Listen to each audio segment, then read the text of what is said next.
Hello everyone, welcome back to your online class. You are watching Chamam and today we'll be continuing with the rest of the story, The Sound Machine, and we will be dealing with the last few paragraphs of the story. By this we'll come to the end of the story. So let's have a recap of the story. In the previous video we have seen Klausner was so excited when he wanted to experiment it with the tree, and he took the sound machine to the park and arranged it there, and he started cutting the tree with the axe. And as he cut half, the axe got stuck in the trunk of the tree.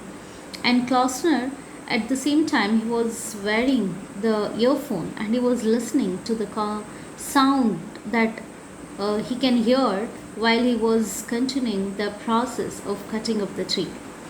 So Klausner was like thinking that the tree is having the pain, like every human being who used to have the pain when they get cut with their fingers, okay, or it bleeds from their body.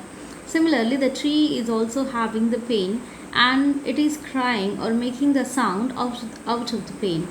And he was very happy that he succeeded in his discovery, and this time the sound was in a different frequency. It was entirely different from the sound which he heard when he heard Mrs. Slaughter cutting with the scissors, or afterwards he himself tried by just breaking the white daisy into the stem of the white daisy. At that time whatever sound he heard was different, and now the sound which he heard from the tree or while cutting the tree is entirely different. He was very happy, very excited, and he rushes to call Dr. Scott. And he wanted, because Dr. Scott is the only one person who knows about Klausner's discoveries and also understands the sound theory of the Klausner, which he already explained to him. So he just calls Dr. Klausner to come immediately to his place, and Dr. Klausner, without knowing what could be the reason, he just rushes into his Dr. Klausner's house. Okay, so Dr. Scott rushes to the Klausner's house, and there Klausner takes him to the park where he has already arranged the sound machine, and he asks the doctor that please keep the earphones in your ears and just listen to the sound that was produced while I cut the tree. Takes a position and he cuts the tree, and while he was cutting the tree, the cut was so to the edge of the trunk that after some time you can hear the tree falling down, the cracking of the sound, and the leaves touching each other, and sound was produced.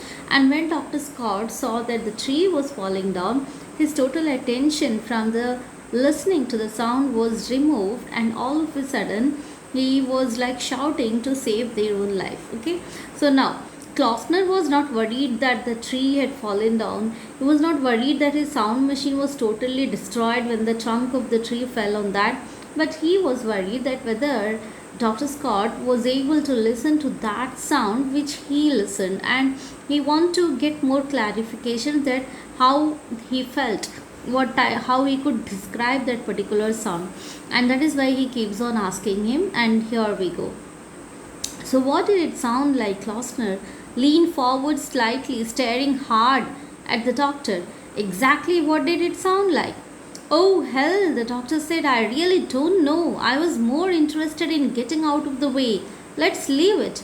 Dr. Scott, what did it sound like? For God's sake, how could I tell you with half the tree falling on me? So now here this is a conversation between them. Klausner was eager to know what the sound was like and how he felt after listening to that. But Dr. Scott says that at that time, who was bothering about the sound? You are bothered about your life, and when you see such a huge tree falling upon you, obviously sound is not important. That you save your life and run away from there is what is important for you at that time.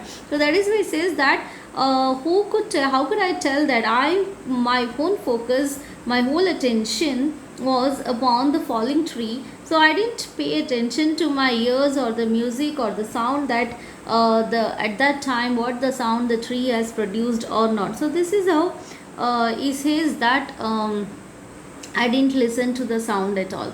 So, for God's sake, how could I tell with half the tree falling on me and having to run for my life? The doctor certainly seemed nervous, and Klausner had sensed it now.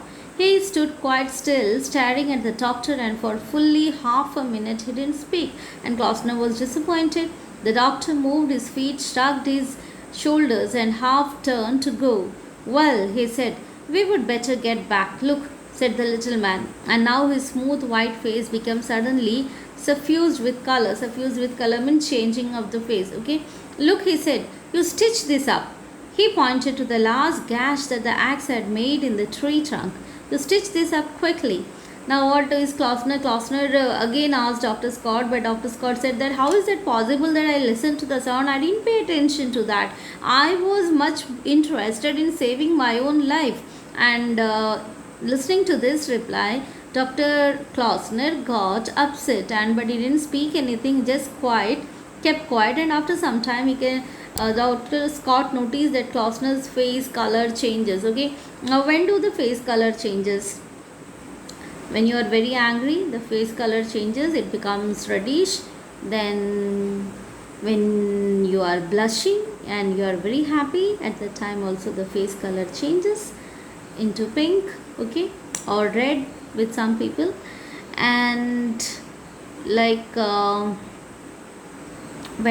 when you are having fever or any of the pain, you are suffering with severe, it goes or nervous, or you are tensed, your face color seems to be pale. Okay, then so these are the different based on your emotions, sometimes the color of the face changes. So here, and from that you can understand the what is the present condition of that person. Is he like approachable to talk or not, etc.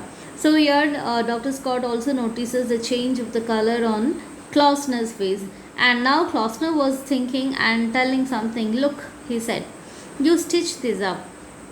Stitch this up. He's pointed to the last gash. Gash means the cut that is very deep, like a wound. Okay, at the axe had made in the tree trunk. He points to that gap where the axe has used to cut the tree trunk, where the juicy liquid of the tree, which you call it as a sap, was flowing down. And now to Dr. Scott, Klausner asked that, come on, do it quickly. What, you stitch this up. Now, is that possible to stitch the trunk of a tree? If it was a hand, if a hand of a human being was cut or an animal was cut, so you can have chances to stitch it. Okay, but and medical term of stitching, we call it as a suture. Okay, so there is a chance of suturing that wound or etc. But how come it's possible for a tree, isn't it? So this is totally like out of senses. But again and again Klausner was repeating the same thing. Come on, you stitch this up quickly. Come on, stitch this. Don't be silly, the doctor said. Doctor was like got angry, and he says that, what are you saying, Klausner? Don't be silly. How can you say that? Go and stitch me the tree trunk. Is that possible? It's not possible. You do as I say, stitch it up. So Klausner did not give up. He says, he just like in an order or commanding to his friend, he says that just do what I say. Okay, just stitch it up. Klausner was gripping the axe handle, and he was just trying to remove that axe handle, and he spoke softly in a very curious, almost a threatening tone. Don't be silly, the doctor said. I can't stitch through wood. Come on, let's get back. So Dr. Scott tried to make him understand that how come it's possible to stitch a wood. Okay, so he says that, come on, Klausner, don't be so silly. It's not possible to stitch a wood. Okay, come on, let's get back. Let's go back. So you can't stitch through wood. So he becomes, now the tone of the Klausner changes from the normal soft to little bit threatening and little bit like scaring. So he says that, oh, so you can't stitch through wood. So Dr. Scott says, no, of course not. Have you got any iodine in your bag? That if I have. So he says that maybe it might be there. Then paint the cut with iodine. Now what do you mean next? What is another it's all shows of frantic nature or like lunatic nature of Dr. Klausner. Now he says that, okay, you cannot stitch. Okay, fine. Do one thing. You have the iodine in your bag. Just take that iodine and just paint the cut, means put over all over the cut. Okay, I will sting, it will sting, but that can't be helped. So it will sting means it will take some pain, but it cannot be helped, it has to endure. Now look, the doctor said, and again he turned as if to go. Let's not be ridiculous, let's get back to the house. And then, so now Doctor, Scott was thinking that Klausner might have got disappointed because he lost his sound machine totally, and that's why he's talking something it's not meaningful at all. So he says that he says to his friend that let's not be ridiculous, let's get back to the house, let's get back to the house, don't behave like a ridiculous people, paint the cut with iodine. But Klausner was not ready to listen, and he says that come on, paint the cut with iodine. The doctor hesitated. He was Klausner's hands tightening on the handle of the axe. He decided that his only alternative was to run away fast, and he certainly wasn't going to do that. Okay, so the doctor actually wanted, he understood what is going on to the mind of the Klausner, and he also decides that there is only one alternative way, either to run away from there or accept what Klausner says, and he finally decides that he will be running away from that particular place. All right, he said, I'll paint it with, but to convince Klausner, he says that all right, okay, I'll paint with the iodine. He got his black bag, which was lying on the grass about 10 yards away, opened it and took out a bottle of iodine and some cotton wool. He went up to the tree trunk, uncorked the bottle, tipped some of the iodine onto the cool, bent down and began to dab it now into the cut. He kept one eye on Klausner, who was standing motionless with the axe in his hand, watching him. See now, finally Klausner agreed to Dr. Scott's word that okay, it's not possible.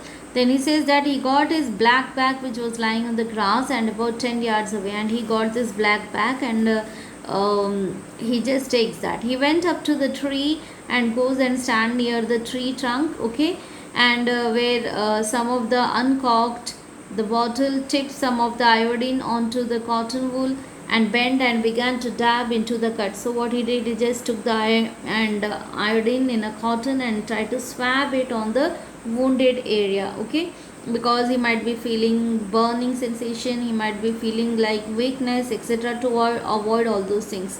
He kept one eye on Klausner, who was standing motionless with the axe in his hand. So, and not only that, he even suspected his best friend also. He kept one of his leg on Klausner, who was standing motionless. He was not at all motion, with the axe in his hands, watching him. Yes, he said, nodding his huge head slowly up and down. Okay, I agreed. Yes, yes. Okay. Yes, that will do nicely. He stepped back a pace. You will come and look at them again. So he says, ask his friends that come on, all of you, everyone come back and let's look at this again and have a final decision. Oh yes, doctor said, of course, and put some more iodine on if necessary, yes. And he asked that whether his son, the protagonist, needs more iodine or not. If required, pour some more, okay. And all at once he smiled, a wild excited smile, and quickly the doctor went over to him and gently he took him by the arm and he said, come, we must go now. So this time the doctor used to behave like a very normal person here with his abnormal friend, you can call, and he just went over to him and gently took him by the, and he said, come, we must go now, come on, we must go now. And suddenly they were walking away, the two of them, walking silently, rather hurried across the park, over the road, back to the house. So this is what happened, and after a lot of convincing, Dr. Scott made the protagonist to understand and to stop here so that they can continue afterwards. And he says that we will for the time being, let's go from here, okay. So thank you for listening to me. Have a good day. We need one more video to be prepared to complete this chapter, and after that you will be getting your question answers. So thank you for watching me. Have a good day. Take care. Stay safe.